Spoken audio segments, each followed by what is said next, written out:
In the quiet moments between life and memory, there exists a realm where the boundary between the physical and the metaphysical blurs. A space where those we've lost seem to whisper, to reach out, to make their presence known in ways that defy rational explanation. These encounters with deceased relatives are mere coincidences. They are profound experiences that challenge our understanding of existence, consciousness, and the enduring nature of human connection. Take the story of Maria Rodriguez, a grief stricken daughter who lost her mother to cancer 3 years ago. On the anniversary of her mother's passing, Maria was sitting in her childhood home, surrounded by old photographs and memories. The room was silent, save for the gentle ticking of an antique clock her mother had cherished. Suddenly, the distinct scent of her mother's favorite lavender perfume filled the air, a fragrance so specific, so intimate, that it couldn't be mistaken for anything else. Maria describes the moment as both startling and comforting. The perfume wasn't just a random smell, it was a deliberate presence, a communication beyond words. She recalls feeling an overwhelming sense of peace, as if her mother was telling her, "I'm still here, I'm watching over you." This experience is far from unique. Countless individuals report similar sensory encounters that transcend our conventional understanding of life and death. Dr. Elizabeth Harper, a psychologist specializing in grief and paranormal experiences, suggests that these encounters are more than just psychological coping mechanisms. What we're seeing, she explains, are complex interactions that challenge our linear perception of existence. These experiences often occur during moments of intense emotional significance, anniversaries, birthdays, or times of personal crisis. Consider the account of James Thompson, a veteran who lost his grandfather during World War II.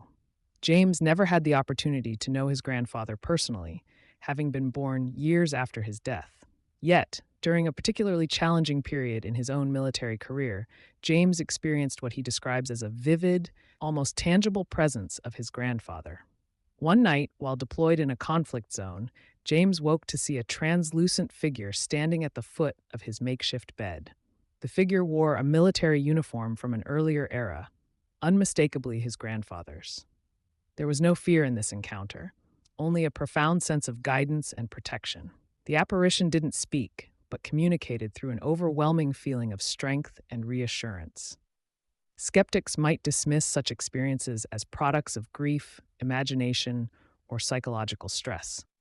But for those who experience them, these encounters are as real as any physical interaction.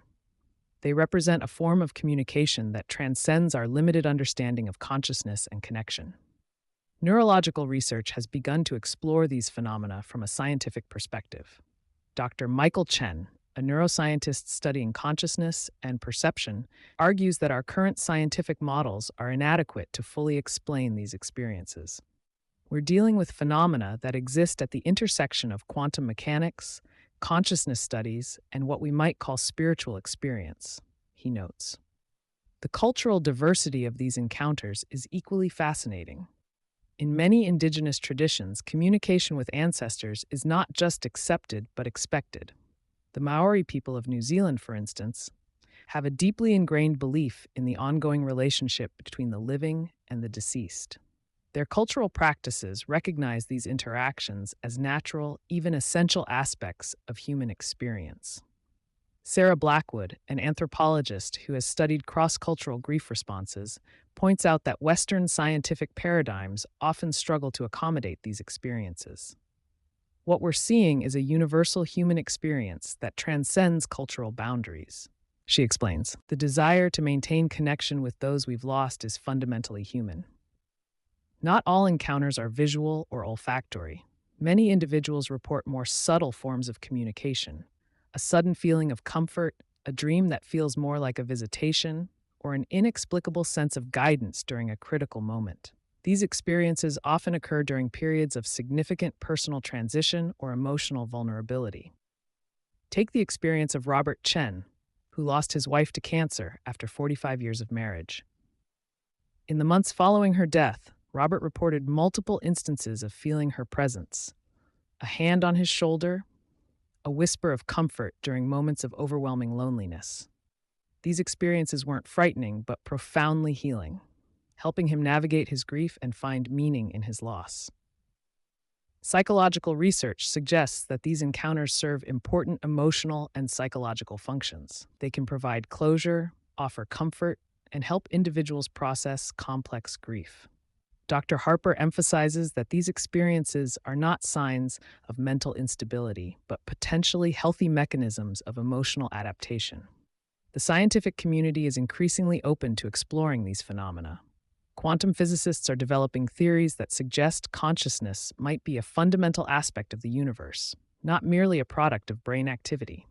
These theories propose that consciousness could exist independently of physical form, offering a potential framework for understanding post-mortem interactions. Of course, not everyone experiences such encounters. Grief is deeply personal, and healing looks different for each individual. What remains consistent is the human desire to maintain connection, to believe that love transcends the physical boundaries of life and death. As our understanding of consciousness evolves, so too will our interpretation of these profound experiences. They challenge us to expand our perception, to consider the possibility that our connections with loved ones are not severed by death, but merely transformed. For those who have experienced these encounters, they are more than just stories. They are testaments to the enduring power of human connection, to the mysterious and beautiful ways in which love continues to communicate, to reach across the boundaries we once believed were impenetrable.